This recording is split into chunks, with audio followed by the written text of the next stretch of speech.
గీతలు నీ రాతను మార్చలేవు. కానీ నీ రాత నీ గీత మారాలంటే నువ్వు మారాలి, నీ ఆలోచన మారాలి, నువ్వు చేస్తున్న పని విధానం మారాలి. చాలా మంది చెప్తున్న క్రమంలో అదృష్టం లేదు, నాకు అదృష్టం లేదు అని అంటారు. చాలా మంది సక్సెస్ అయిన వాళ్ళని చూపెడుతూ వీళ్ళకి మస్తు అదృష్టం ఉన్నది, అందుకే వీళ్ళు సక్సెస్ అయ్యారు అనుకుంటారు. చాలా మంది నమ్మేది ఏంటి అని అంటే లక్ లక్ లక్ అని అంటారు, వర్క్ ని వదిలిపెడుతూ ఉన్నారు ఈ రోజు.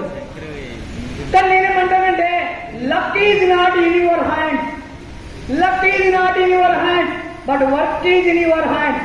అదృష్టం అనేది నీ చేతిలో ఉండదు, పని మాత్రమే నీ చేతిలో ఉంటుంది. నీ అదృష్టము నీ పనిని నిర్ణయించదు, నీ అదృష్టము నీ పనిని నిర్ణయించదు. కానీ కానీ నువ్వు చేస్తున్న పని మాత్రం నీ అదృష్టాన్ని నిర్ణయిస్తూ ఉంటుంది.